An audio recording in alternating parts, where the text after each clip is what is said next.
اوس راځو د دې اونۍ درس ته. بسم الله الرحمن الرحیم. مدیریت علم ده او که هنر. لومړی باید علم او هنر ترمنځ توپیر بحث وکړو چې دغه دواړه څه توپیر لري یو بل سره، یعنې علم څه ته وایي او هنر څه ته وایي. که ساده لاره ونیسو نو ویلی شو چې هغه څه چې د کار په پایله کې زده کېږي هغه هنر ده، او هغه څه چې د زده کړې پر مټ ترلاسه کېږي، د مطالعې پر مټ ترلاسه کېږي، هغه علم دی.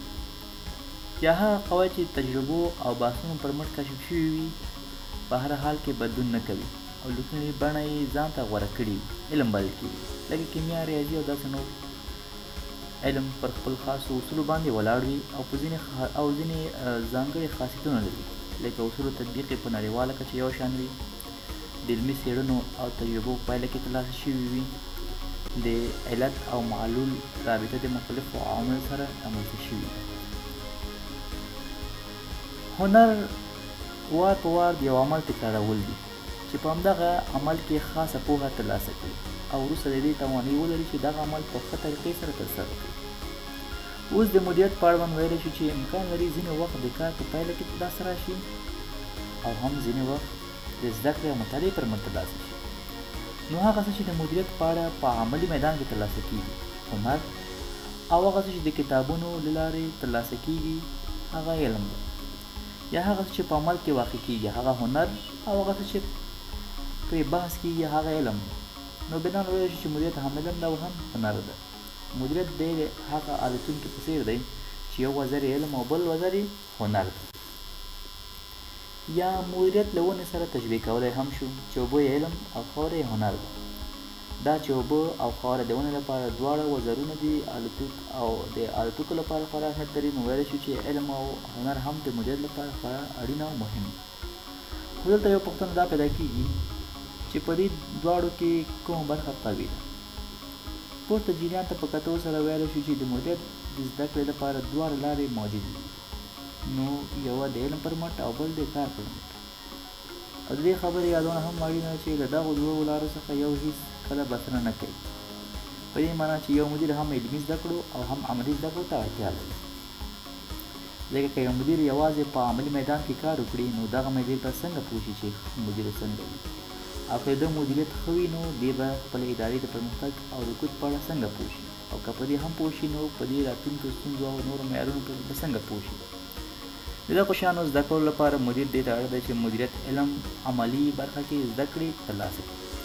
اوس که چیرې یو مدیر د دکتورا تر کچې زده کړې ولري او د مدیریت په ټولو اصولو پوه وي خو په عمل کې کار نه کوي، نو دغه زده کړې په یوازې د په علمیت کې زیاتوالی وي او د په ظاهري بڼه به تغییر رامنځته کړي، او یا به د نورو مدیرانو په کارونو پوه شي چې دا ښه مدیریت کوي او دا ضعیفه، خو دا فقط تیوریکي برخه ده او د وخت په تېرېدلو سره پکې تغییر راځي او په خپل حال نه پاتې کېږي. نو ځکه علما وایي چې هر شی د زده کړې لپاره تمرین ته اړتیا ده. دا چې د مدیریت د پیسو، موادو، محصولاتو او کارکوونکو خدمات سره اړیکه لري او دغه شیان په یوه اداره کې تل تغییر په حال کې وي او د علمي معیارونو تطبیق به یې ستونزمن وي، نو دغو حالاتو ته په کتو سره ټول د نظر خاوندان په دې هڅه کې دي چې مدیریت علم کړي او تر ډېره بریده پکې بریالي شوي هم دي، چې بالاخره نن ورځ یې د علمي حیثیت غوره کړی نظر لاندې دلایلو ته. د مدیریت علم نن ورځ ځان ته خپل ځانګړي اصول لري چې په نړیواله کچه تطبیق وړ دي او مدیران ترې ګټه اخلي. لکه یو کارکوونکی باید یو امر ولري، دغه اصل یو نړیوال اصل دی چې ټولو سازمانونو قبول کړی دی. بل د مدیریت د علم اصول د څېړنو او عملي تجربو په پایله کې ترلاسه شوی دی. لکه پورته چې یو کارکوونکی باید یو امر ولري، دا د څېړنو او تجربو په پایله کې رامنځته شوی. اخرنی یې د علت او معلول ترمنځ اړیکه ده، لکه په اداري جوړښت کې صلاحیت او مسؤلیت ترمنځ اړیکه. که یو څوک زیات صلاحیت ولري او مسؤلیت ونه لري نو دا هم مدیریت له منځه وړي، او که زیات صلاحیت ولري او مسؤلیت ونه لري دا هم کار په سم پرمخ نه ځي. اوس په بل سایډ کې راځو د مدیریت پر اهمیت باندې بحث کوو. راځو د مدیریت د علم اهمیت پر بحث کوو. که چیرې تاسو په هره اداره کې دنده ترسره کوئ او یا د مدیریت د علم زده کوونکي یاست، یوه پوښتنه پیدا کېږي چې ولې د مدیریت علم مطالعه کوئ او یا یې ولولئ. څرنګه مدیریت ستاسو په شخصیت کې جوړونه کې مثبت بدلون راوستلی شي دا چې د مدیریت علم څه اهمیت لري او ولې زده کېږي او ولې مطالعه کېږي په لاندې مطالبو کې موږ روښانه کوو. اول د مدیریت علم اهمیت د سازمانونو له اړخه. په نننۍ پرمختللې نړۍ کې سازمانونه د دنیا په هر ګوټ کې شتون لري او هم ډېرې داسې سازمانونه شته چې څو هېوادونو کې فعالیت ترسره کوي. که څه لکه موږ مثلا د اپل کمپنۍ یا مثلا د پیپسي کولا کمپنۍ، دا هغه کمپنیان دي چې ډېر ادارات ډېر سازمانونو کې دوی او باقي په ډېرو هېوادونو کې دوی فعالیت کوي. که څه هم دا سازمانونه د کیفیت له لحاظه په هره بڼه وي، دولتي او غیر دولتي، انتفاعي او که غیر انتفاعي، یا هم د کمیت له لحاظه غټ وي او که واړه وي، د مدیریت علم ته به اړتیا ولري. دا ځکه چې هر سازمان د یو ټاکلي هدف د لاسته راوړلو په موخه ایجاد او رامنځته شوی او مدیر د دغو هدف په اسانه او ښې طریقې سره ترلاسه کولو لپاره دې ته اړ ده چې مدیریت علم زده کړي، تر څو د خپلې ادارې لپاره منظم پلان جوړ کړي، په اداره کې نظم رامنځته کړي او د نورو غړو د کړنو څخه څارنه وکړي. اوس کله چې مدیر غواړي په اداره کې ښه توګه پلان تنظیم او یا ترې څارنه وکړي، نو د لپاره د مدیریت علم زده کړې ته اړتیا ده. همدارنګه که یو څوک د مدیریت علم د ځان سره ولري، نو په اسانۍ سره کولی شي د یوې قوي او کمزورې ادارې ترمنځ توپیر وکړي، یوې کمزورې اداره پر قوي ادارې بدله کړي او یا هم یو قوي اداره ته نور قوت ورکړي او پرمختګ ورکړي. نو په ټوله کې ویلی شو چې نن ورځ د مدیریت علم نړیوال حیثیت ځان ته غوره کړی او د نړۍ په هر اداره کې مدیر دې ته اړ دی چې مدیریت علم ترلاسه کړي، تر څو په پایله کې یو منظمه پرمختللې اداره رامنځته کړي. دغه اړتیا ته په کتو سره ویلی شو چې نن ورځ د مدیریت یو نړیوال علم دی. له بلې خوا په ټول نړۍ کې نن ورځ سازمانونه شتون لري، تر څنګ یې ځینې سازمانونه بیا داسې هم دي چې په څو هېوادونو کې موقعیت لري. اوس پوښتنه پیدا کېږي چې څنګه نړیوالې ادارې رامنځته کېږي. په دې معنا چې یوه اداره په څه شکل د خپل هېواد د سرحداتو څخه د بل هېواد په یا هېوادونو سرحداتو ته داخلېږي. د ښه پوهېدو لپاره اداره په دوو برخو ویشو چې یو انتفاعي او بل غیر انتفاعي ادارې دي. اول راځو انتفاعي ادارو ته. په دې معنی چې څرنګه انتفاعي ادارې نړیوالې شوې، دا چې ټولې انتفاعي ادارې یوازې د ګټې ترلاسه کولو په منظور رامنځته کېږي، نو په ځینو حالاتو کې په یو هېواد کې خام توکي قیمته او بل هېواد کې ارزانه وي. نو د ښه ګټې ترلاسه کولو لپاره د ادارې مالک دې ته اړ کېږي چې په خپل هېواد کې د خپلې ادارې نمایندګي یا مرکز جوړ کړي او په نورو هېوادونو کې د خپلو توکو لپاره مارکیټ پیدا کړي. یا همدارنګه د نړۍ په مختلفو هېوادونو کې د کارګرانو د مزد اندازه یو شان نه وي، چې په ځینې هېوادونو کې د تنخواه اندازه د مزد اندازه په ساعت کې $6 یا له دې څخه هم زیات، او په ځینې هېوادونو کې په ساعت کې $10 ده. نو دلته هم د کمپنۍ مالک اړ کېږي چې زیاتې ګټې ترلاسه کولو لپاره په بل ملک کې پانګه اچونه وکړي، چې ښه مثال یې د اپل امریکایي کمپنۍ ده چې خپل آیفون موبایل په چین کې جوړوي. بل دي غیر انتفاعي ادارې. دا هغه سازمانونه دي چې د اقتصادي ګټو په موخه نه وي جوړ شوی، بلکې د نورو اهدافو ترلاسه کولو په موخه رامنځته شوي وي، لکه د غریبو سره کومک، د جنګ په مهال د زخمیانو سره مرسته یا داسې نورې موخې، کوم چې اقتصادي بڼه ونه لري. په غیر انتفاعي ادارو کې هم داسې ادارې شته چې نړیوال حیثیت لري او د یو هېواد په داخل کې نه بلکې په زیاتو هېوادونو کې خپل مرکزونه لري، لکه د سره صلیب نړیواله موسسه او داسې نور. اوس هر کله چې یو اداره په یو یا څو هېوادونو کې موقعیت ولري، نو په داسې حالاتو کې مدیر د ځینو ستونزو سره مخامخ کېږي، لکه د چاپېریال توپیر، مذهبي توپیر، کلتوري توپیر، نژادي توپیر او داسې نور.